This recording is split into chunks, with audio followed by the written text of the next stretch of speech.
राम सिया राम जय जय राम। राम सिया राम जय जय राम।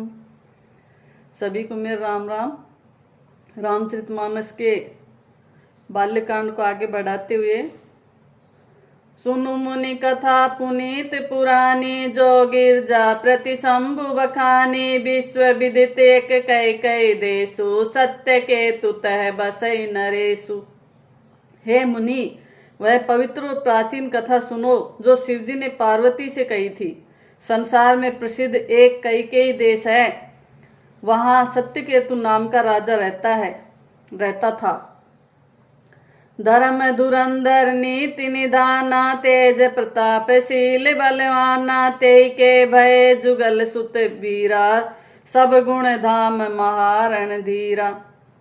वह धर्म की धुरी को धारण करने वाला, नीति की खान, तेजस्वी, प्रतापी, सुशील और बलवान था। उसके 2 वीर पुत्र हुए जो सब गुणों के भंडार और बड़े ही रणधीर थे। राजधनी जो जेठ सुत आही, नाम प्रताप भानु असताही। अपर सुत ही अरिमर्दन नामा, भुज बल अतुल अचल संग्रामा। राज्य का उत्तराधिकारी जो बड़ा लड़का था, उसका नाम प्रताप भानु था। दूसरे पुत्र का नाम अरिमर्दन था, जिसकी भुजाओं में अपार बल था और जो युद्ध में पर्वत के समान अटल रहता था। भाई भाई परम समिति, सकल दोष छल बरजित प्रीति। जेठ सुत ही राज नृप दिन्हा, हरिहित आप गवन बन किन्हा।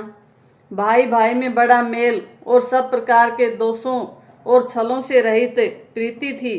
राजा ने जेठे पुत्र को यानी बड़े पुत्र को राज दे दिया और आप भगवान के लिए वन को चल दिया। जब प्रताप रवि भय नृप, फिर दोहाई देश। प्रजापाल अति वेद विधि, कतहु नहीं अगलेश। जब प्रताप भानु राजा हुआ, देश में उसकी दुहाई फिर गई। वह वेद में बताई हुई विधि के अनुसार उत्तम रीति से प्रजा का पालन करने लगा। उसके राज्य में पाप का कहीं लेश भी नहीं रह गया था। नृपहितकारक सचिव सयाना, नाम धर्म रुचि शुक्र समाना। सचिव सयान बंधु बलवीरा, आप प्रताप पुंज रणधीरा।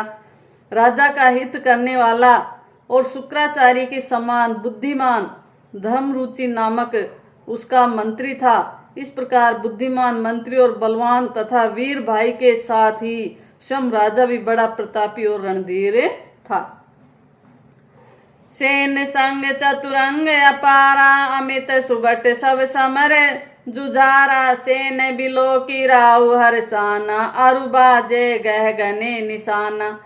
साथ में अपार चतुरंगी सेना थी, जिसमें असंख्य योद्धा थे जो सबके सब रण में जूझ मरने वाले थे। अपनी सेना को देखकर राजा बहुत प्रसन्न हुआ और घमाघम नगाड़े बजने लगे। विजय हेतु कटकई बनाई, सुदिन सादिन नृप चले बजाई। जह तह परि अनेक लड़ाई, जीते सकल भूप बरियाई। दिग्विजय के लिए सेना सजाकर वह राजा शुभ दिन मुहूर्त साध कर और डंका बजाकर चला। जहां तहां बहुत सी लड़ाइयां हुई, उसने सब राजाओं को बलपूर्वक जीत लिया। सप्तदीप भुज बल बस किन्ने, लय लय दंड छांड नृप दिन्ने। सकल अवनि मंडल ते काला, एक प्रताप बानु महिपाला।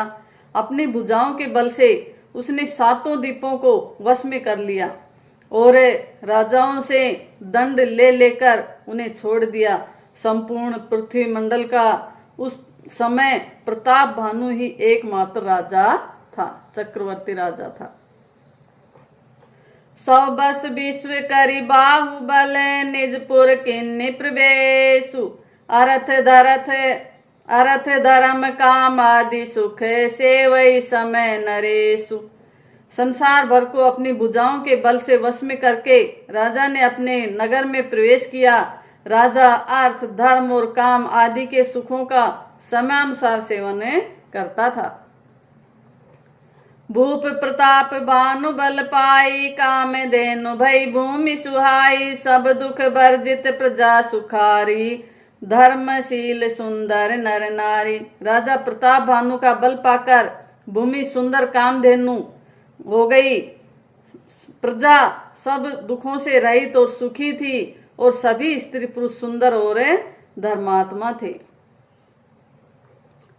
सचिव धर्म रुचि हरिपद प्रीति, नृपहित हेतु सिखावे नित नीति, गुरु सुर संत पितर मही देवा, करे सदा नृप सब कई सेवा। धर्म रुचि मंत्री का श्री हरि के चरणों में प्रेम था। वह राजा के हित के लिए सदा उसको नीति सिखाया करता था। राजा गुरु देवता संत पितर और ब्राह्मण इन सब की सदा सेवा करता रहता था। भूप धर्म जे वेद बखाने, सकल करे सादर सुख माने, दिन प्रति देय विविध विधि दाना, सुनई शास्त्र बर वेद पुराना। वेदों में राजाओं के जो धर्म बताए गए हैं, राजा सदा आदर पूर्वक और सुख मानकर उन सब का पालन करता था। प्रतिदिन अनेक प्रकार के दान देता और उत्तम शास्त्र वेद और पुराण सुनता था। नाना बापी कूप तड़ागा, सुमन बाटिका सुंदर बागा, विप्र भवन सुर भवन सुहाए, सब तीर्थन विचित्र बनाए।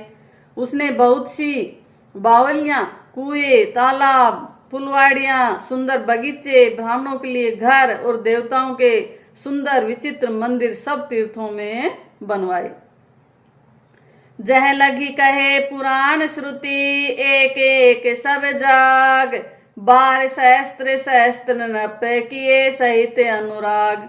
वेद और पुराणों में जितने प्रकार के यज्ञ कहे गए हैं, राजा ने एक एक करके उन सब यज्ञों को प्रेम सहित हजार हजार बार किया। हृदय न कछु फल अनुसंधाना, भूप विवेकी परम सुजाना, करे जे धर्म कर्म मन बानी, वासुदेव अर्पित नृप ज्ञानी। राजा के हृदय में किसी फल की टोह कामना न थी। राजा बड़ा ही बुद्धिमान और ज्ञानी था। वह ज्ञानी राजा कर्म मन और वाणी से जो कुछ भी धर्म करता सब भगवान वासुदेव को अर्पित करके करता था। चढ़ी बरबाजी बार एक राजा, मृगया कर सब साज समाजा, विंध्याचल गंभीर बन गयऊ, मृग पुनीत बहु मारत भयऊ।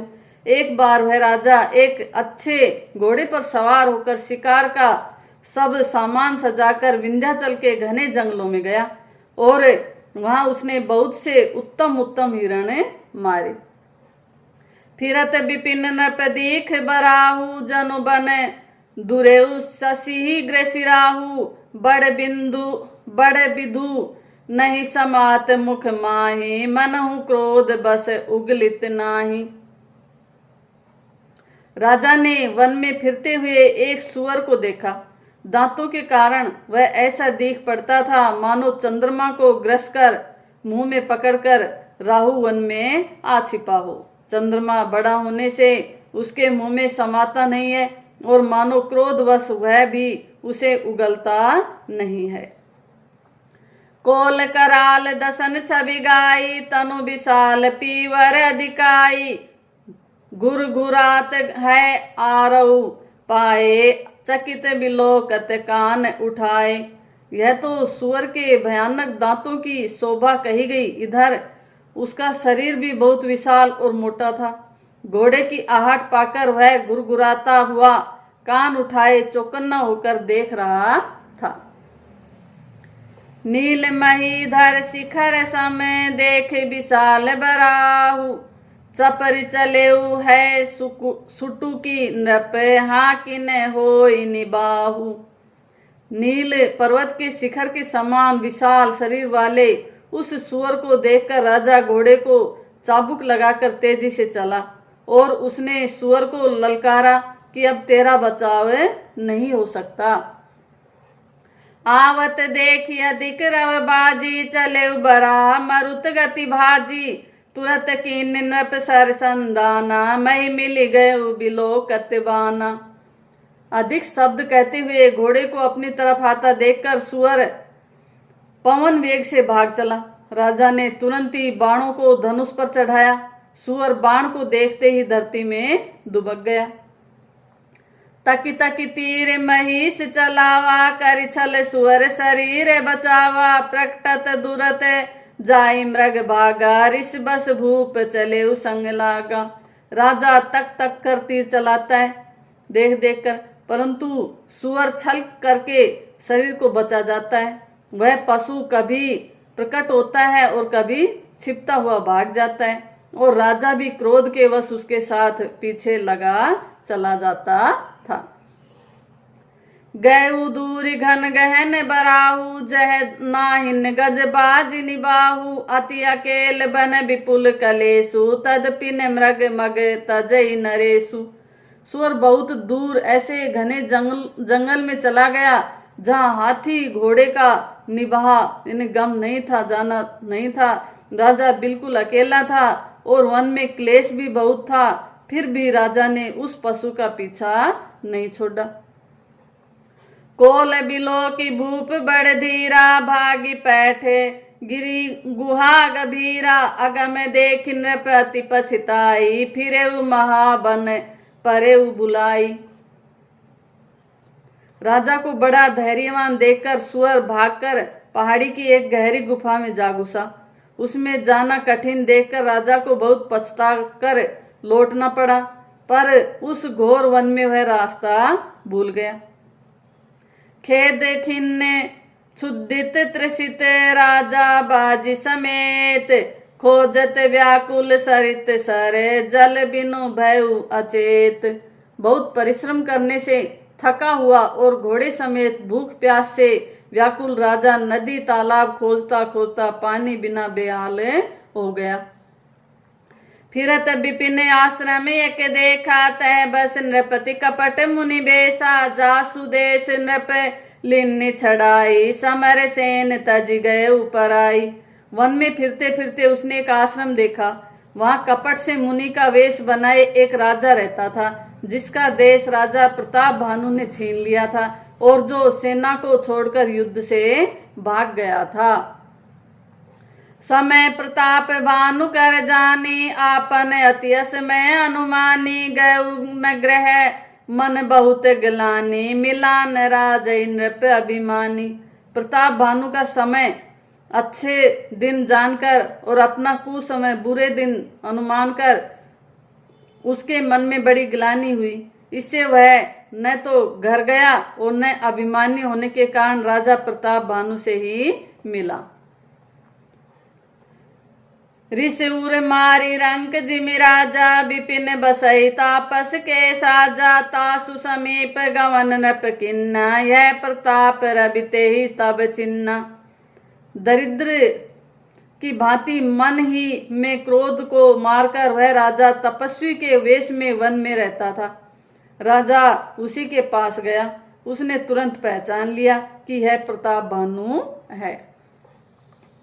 राहु त्रसित नहीं सो पहचाना, देखी सुबेश महामुनि जाना। उतरि तुरगते किन्नी प्रणामा, परम चतुर न कहो निज नामा। राजा प्यासा होने के कारण व्याकुलता में उसे पहचान नहीं सका। सुंदर वेश देखकर राजा ने उसे महामुनि समझा और घोड़े से उतरकर उसे प्रणाम किया, परंतु बड़ा चतुर होने के कारण राजा ने उसे अपना नाम नहीं भूपति त्रसित बिलोकिते ही, सरबरुदीन दिखाए। मज्जन पान समेत है, किन्हीं नृपति हर्षाय। राजा को प्यासा देखकर उसने सरोवर दिखला दिया। हर्षित होकर राजा ने घोड़े सहित उसमें स्नान और जलपान किया। थैंक यू, धन्यवाद।